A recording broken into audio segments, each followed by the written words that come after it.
আজকে আমাদের ভাইজ্যাগে প্রথম দিন। আজকে সারাদিনটা কি কি করেছি তোমরা আগের ব্লগে দেখেই নিয়েছো। দুপুরবেলা বিরিয়ানি খেয়ে সুন্দর একটা ঘুম দিয়ে আবারও চলে এলাম সন্ধেবেলায় বিচের পাশে।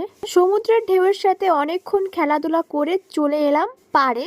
পাড়ে এসে প্রথমে চলে গেলাম মাছ ভাজার ওখানে, বাট মাছ ভাজা দেখে আমার একটু পছন্দ হলো না, কারণ এখানে ভ্যারাইটি নেই আর আগের থেকেই ভেজে রাখা, জানি না কবের ভাজা, সেই জন্য সাহস হলো না খাওয়ার। বরের হাত ধরে ঝুলে ঝুলে হাঁটছি কারণ পা ব্যথা হয়ে গেছে। বিচে এত নাচানাচি করে ফেলেছি কি বলবো। তারপর একটা জায়গায় বসে অর্ডার করলাম শিক কাবাব, সেটা খেলাম, মোটামুটি ভালোই ছিল খেতে।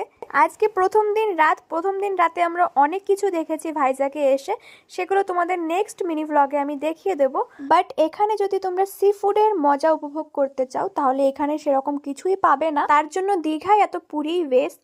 পাশেই সিদ্ধ বাদাম চাট পাওয়া যাচ্ছিল, সেটাও খেয়ে দিয়ে তারপর কোথায় কোথায় ঘুরলাম তোমরা নেক্সট পার্টে দেখতে পারবে। Thank you for watching.